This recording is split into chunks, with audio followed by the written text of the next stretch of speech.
Let's start with A Quiet Place, The Road Ahead. You know how the movies had us holding our breath and watching every little sound? Well, this game captures that same heart-pounding tension, and somehow makes it even more immersive. It's like stepping into the world of A Quiet Place. Only this time, you're the one who has to survive the silence. What's immediately striking about the game is how it makes sound, or the lack of it, a core part of the experience. Most games thrive on big, bombastic action and booming soundtracks, but here, silence is your lifeline. Every step, every interaction, every decision you make revolves around avoiding noise. It's a fresh, nerve-wracking twist on survival gameplay that really keeps you on your toes. But what makes this game truly special is how it puts you in the driver's seat. It's not just about running or hiding, it's about making smart choices. Do you risk making noise to get what you need, or do you take the long, silent route and hope for the best? Every decision feels weighty, because one wrong move could mean a very bad day. The gameplay strikes a great balance between exploration, stealth, and survival. It's not a straightforward horror game where you're just trying to outrun the monsters. It's about living in this world, figuring out how to survive, and maybe even thrive. The stealth mechanics are intuitive and satisfying, and every successful sneak feels like a little victory. The game keeps you engaged by mixing up the challenges. Sometimes you're solving environmental puzzles. Other times, you're desperately trying to avoid making a sound while danger lurks nearby. Next, we have Scorn. This game is an experience. It's not your typical action-packed adventure or a linear narrative-driven ride. No, Scorn takes you somewhere far more bizarre, somewhere that feels alien, yet disturbingly intimate. The puzzles here are seamlessly tied to the world. Every lever, mechanism, and device you interact with feels like it's alive, as if the environment itself is a character trying to communicate with you, or maybe mess with you. You'll often find yourself walking into a room and just staring. Not because you're lost, though you might be, but because you're trying to decipher what this room is trying to tell you. It's like stepping into an abstract painting where the artist whispers, "There's a method to my madness, if you're brave enough to look for it." Combat exists in Scorn, but let's get one thing straight. It's not the focus. This isn't a game where you charge in guns blazing. You're not here to mow down enemies and rack up a body count. Instead, combat feels like a natural extension of the world, a test of your resourcefulness and patience. Ammunition is scarce, and brute force will only get you so far. The game doesn't just want you to fight, it wants you to think about whether you need to fight, and that's where Scorn really stands out. It's not interested in holding your hand or spoon-feeding you answers. It's a game that thrives on ambiguity, on making you question not just where you're going, but why you're going there in the first place. So, if you're ready to step into a world that feels like nothing else you've ever experienced, Scorn is waiting for you. Next, we have Slitterhead. What makes Slitterhead special is its gameplay. This isn't your typical run and gun, or even your average survival horror. It's a clever mix of combat, exploration, and tension. The controls feel smooth and intuitive, which is critical when you're navigating situations that can flip from calm to chaos in a second. Every button press feels purposeful, and that's what you want in a game like this. No fumbling around when things heat up.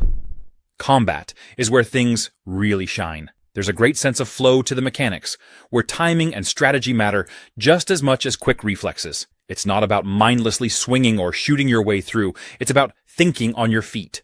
The variety of tools and techniques at your disposal keeps every encounter fresh and exciting. You'll find yourself experimenting with different approaches, trying to figure out the most effective or sometimes the most stylish way to handle things. And let me tell you, the challenge is just right. It's not punishing to the point of frustration, but it's also not handing out victories on a silver platter. There's this constant push and pull where you feel tested but never overwhelmed. That balance is key, especially in a game that thrives on keeping you on edge. Another standout feature is how the game encourages exploration. It's not just about running from point A to point B. It's about really looking around and taking everything in. There are so many little details to discover, whether it's hidden gameplay mechanics, clever environmental puzzles, or new ways to interact with the world. Next, we have Aliens Fireteam Elite. If you're a fan of the Aliens franchise, or even just into fast-paced multiplayer shooters, this game is such a ride. Cold Iron Studios really captured the whole being stuck in a xenomorph nightmare feeling. The second that motion tracker starts beeping, with those little blips getting closer, It's like an instant panic button. It really nails that alien's tension, but in a fun, adrenaline-packed way. The multiplayer is honestly where this game shines. Whether you're rolling with friends or hopping in with randoms, the teamwork is key. And when the xenomorphs come flooding in from every angle, walls, ceilings, vents, it's pure chaos. But in a good way. Every firefight is intense, and it feels so satisfying when you survive a wave with your team by your side. I had a blast trying out the different classes.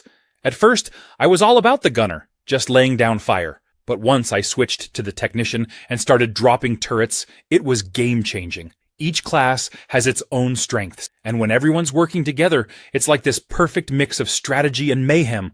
The levels are awesome too. You're moving through these dark industrial corridors, alien hives, and abandoned stations. It feels just like stepping into the aliens' universe. And while the xenomorphs are the main threat, they throw in some surprises, like synthetic enemies, which keeps things interesting and adds some variety to the combat. The progression system kept me hooked too. You're constantly unlocking new weapons, abilities, and gear, and it gives you that just one more mission itch. Next we have Indica. If you've ever wanted a game that's part adventure, part surreal dream, and all about exploring a world that feels incredibly alive and hauntingly beautiful, then Indica might be just what you're looking for. Indica is set in a historical Russian village, and it's got this totally immersive, old-world vibe. The gameplay itself is very exploration-focused, so if you love immersing yourself in a world, interacting with characters, and uncovering secrets, Indica is definitely for you. The game doesn't rush you. It lets you wander, explore, and just get lost in the experience. You get to pick up on subtle details and clues that make everything feel richer and more rewarding. The pace is slower, but that just lets you soak in all the details and really feel the weight of the story. The story is good enough. There's this underlying tension that keeps building as you progress, and you can feel the weight of something just beneath the surface. Indica doesn't hand everything to you on a silver platter. Instead, it invites you to dig deeper, to question, to wonder. And I personally love that in a game. It makes every discovery feel earned, like you're peeling back layers to uncover something profound.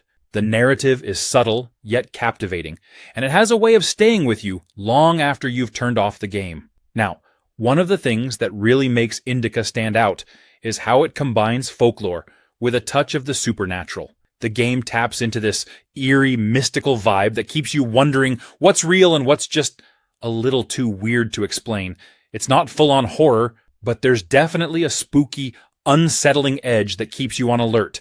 And honestly, it's that balance between beauty and darkness that gives the game its unique charm.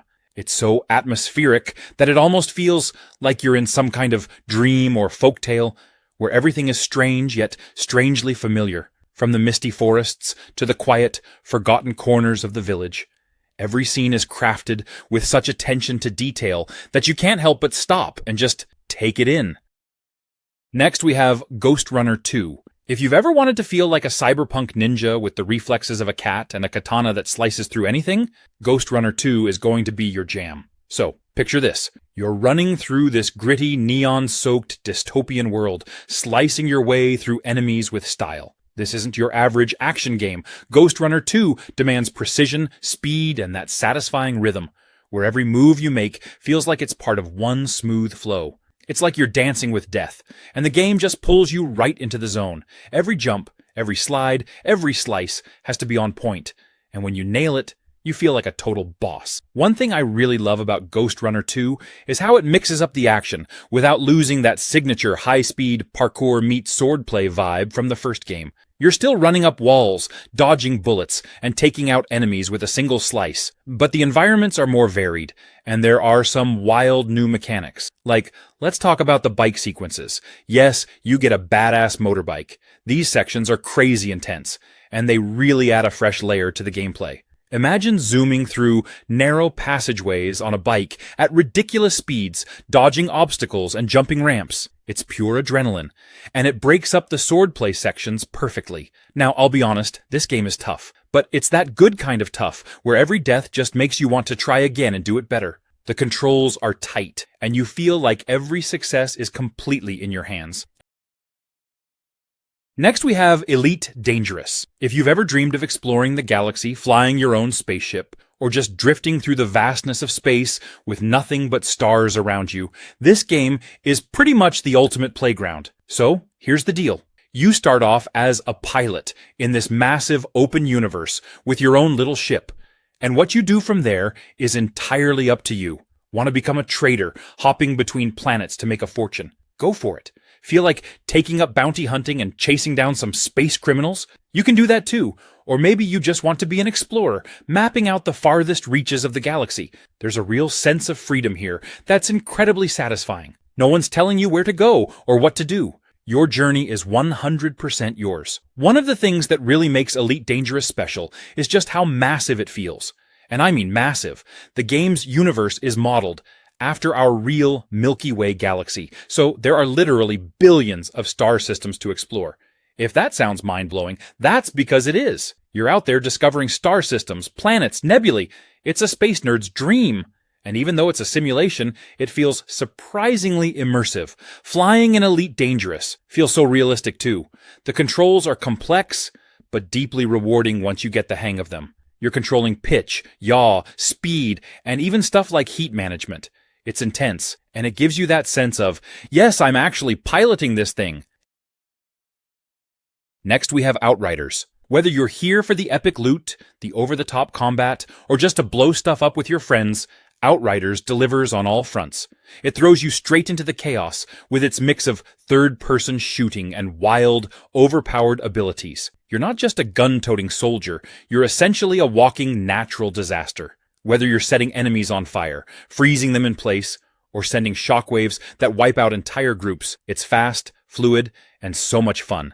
Honestly, it's one of those games where you start fights just because you want to see what insane combo you can pull off next. What makes it even better is how well the shooting and abilities blend together. You're not just hiding behind cover and taking pot shots, although you can if that's your thing. The game rewards you for being aggressive, getting up close and personal, using your powers to control the battlefield, and diving headfirst into the fray.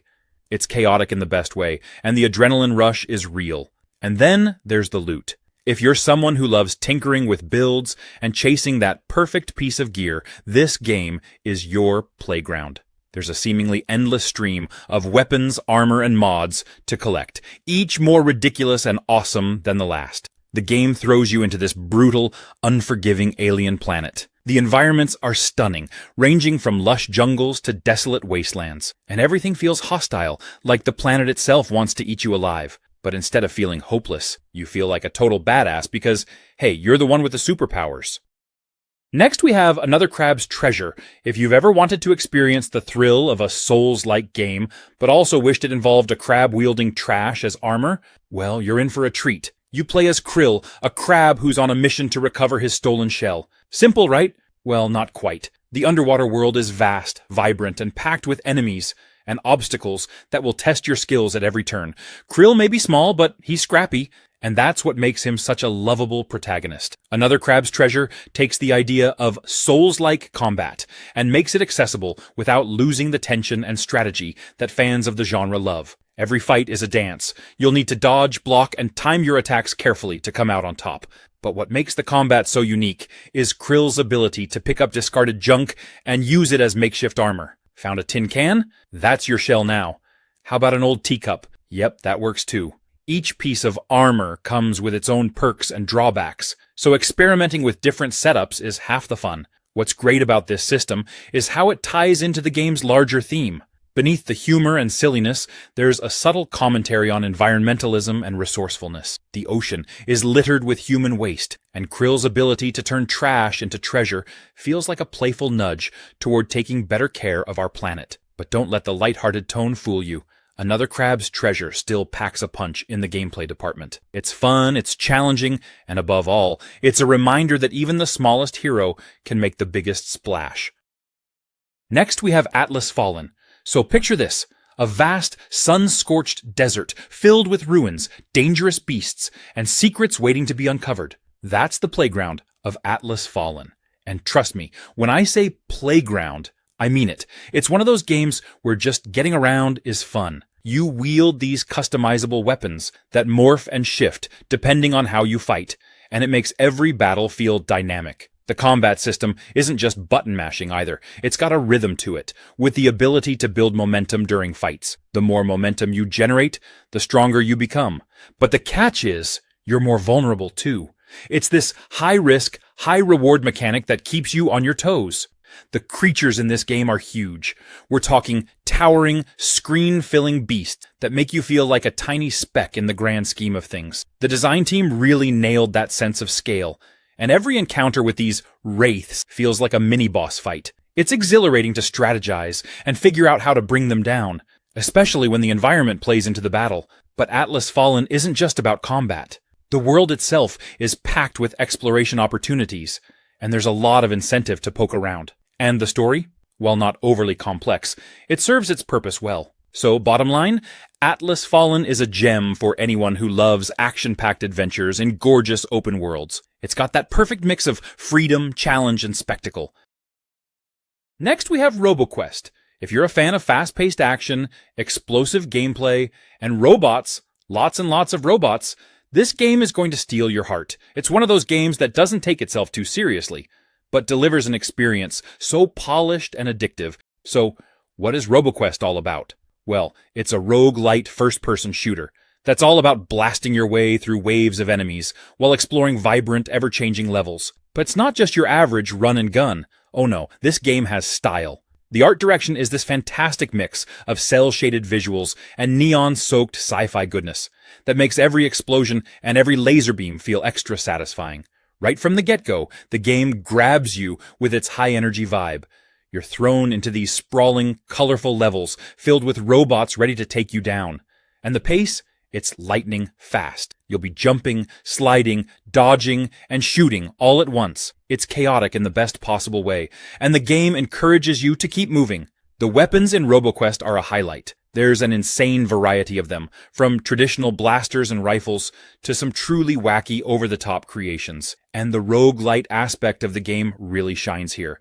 Every time you jump into a new run, the levels, enemies, and loot are randomized. This means no two runs are the same, keeping the gameplay fresh and exciting. Sure, you're going to fail a few times, that's part of the fun, but every failure comes with progress. If you love fast-paced shooters, this is for you.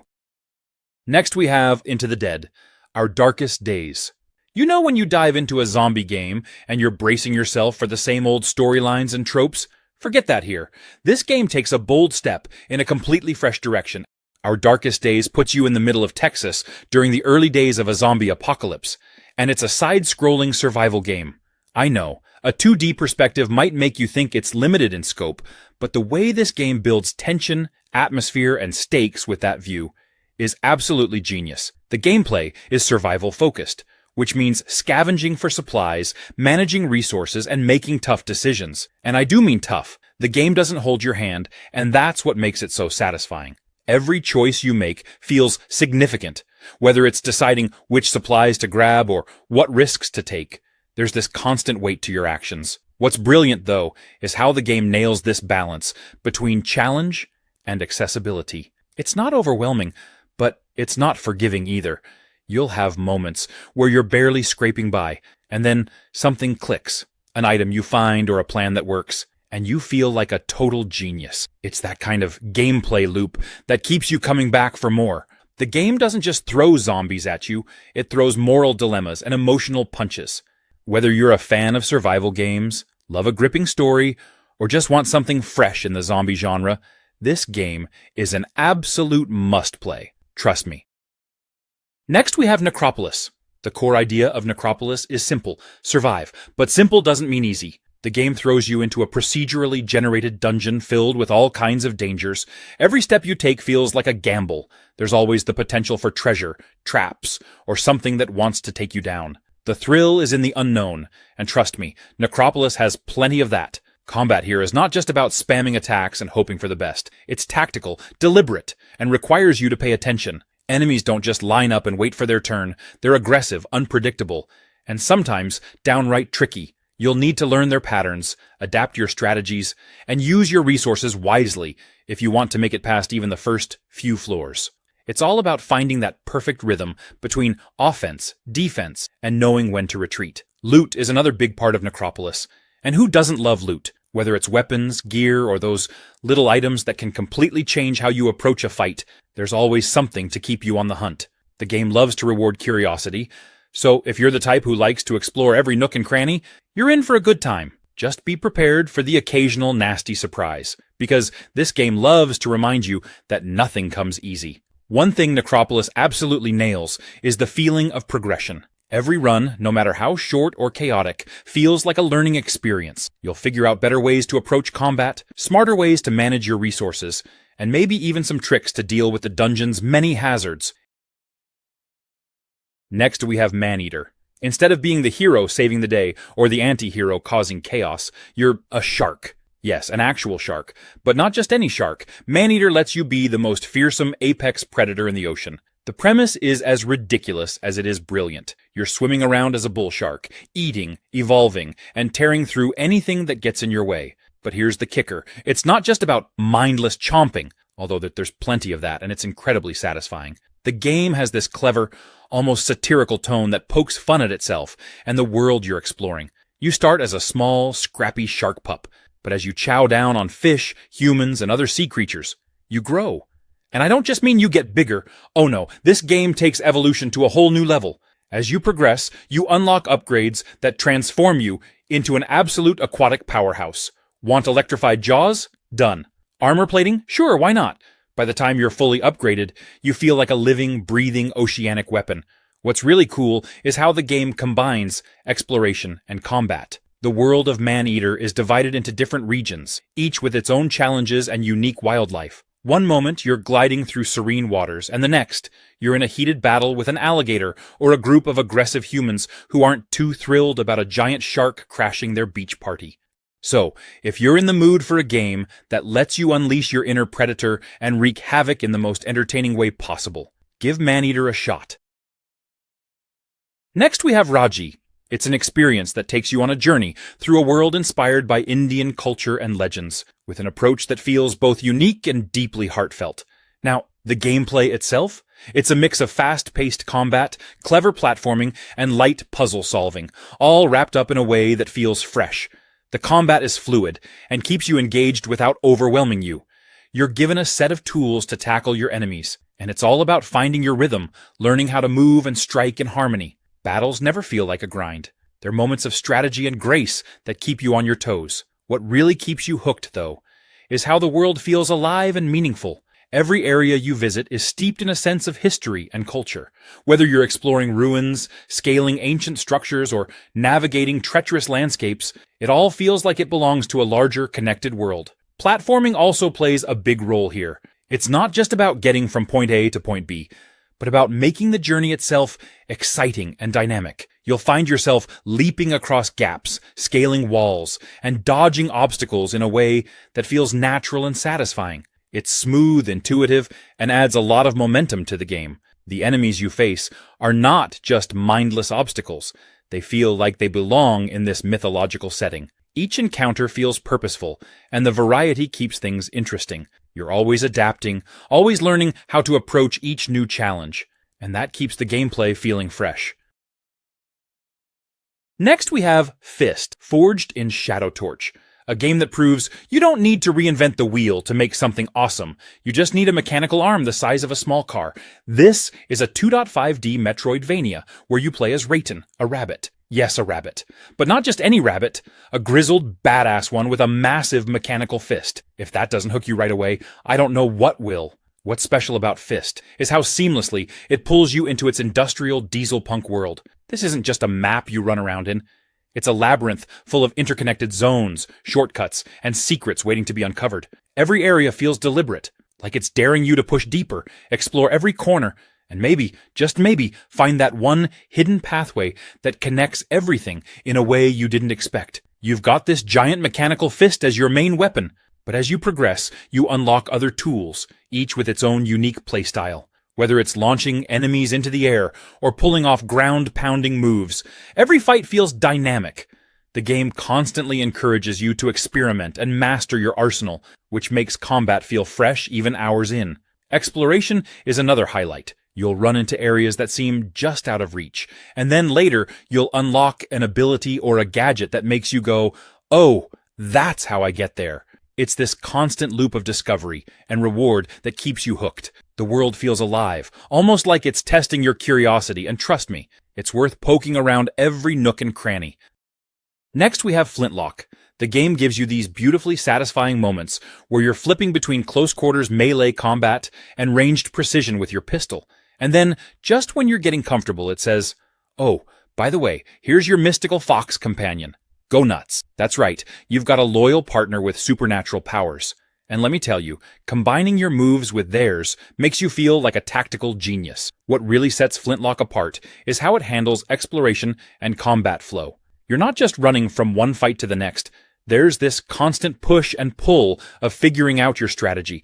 Enemies aren't dumb here. They'll keep you on your toes with their variety and aggression. So you're always thinking, okay, do I dive in with my axe, take a few shots from a distance, or let my fox buddy do the heavy lifting? Every encounter feels dynamic, like the game is daring you to get creative. And speaking of the world, no spoilers, of course, but Flintlock nails that sense of scale and challenge. The game throws you into this sprawling battlefield, where it feels like every corner holds some hidden threat or opportunity. You'll stumble into enemy strongholds and think, how am I even supposed to survive this? And yet, when you do, you'll feel like a complete legend. The satisfaction of taking down a tough enemy or figuring out how to use the environment to your advantage? Chef's kiss. Oh, and I've got to mention the progression system. Flintlock does this cool thing where it rewards you for experimenting. The more you dive into its mechanics, the more powerful and versatile you become. Next we have Kristalla. You're stepping into the paws of a badass anthropomorphic cat who's about to embark on a dangerous and magical journey. From the moment you start, you get to choose your own clan, each with its own unique attributes and abilities. It's not just a cosmetic choice. It actually impacts your gameplay. Whether you're going for a brute force melee build, a precise ranged approach, or leaning into magic, the game makes sure your playstyle feels personal and tailored. The customization here isn't overwhelming, but gives you enough freedom to feel like you're crafting a character that's entirely your own. Combat in Kristalla is where the game really shines. It's got that familiar, deliberate style where timing, positioning, and strategy are key. But what sets it apart is the way it blends agility with raw power. You're not just charging into battle. You're weaving in and out of enemy attacks, chaining combos, and using your environment to gain the upper hand. And don't get me started on the magic system. It's not just there as a backup option. It's woven into the gameplay in a way that feels essential and rewarding. What's really cool about Kristalla is how much it rewards exploration. This isn't the kind of game where you stick to the beaten path and call it a day. You're going to want to poke around every corner, investigate every ruin, and dive headfirst into the unknown. There's this constant feeling that something incredible is just waiting to be discovered, whether it's a new ability, a hidden challenge, or just some fascinating bit of lore that deepens your connection to the world. Next we have RoboCop Rogue City. This game doesn't just let you step into RoboCop's metallic boots.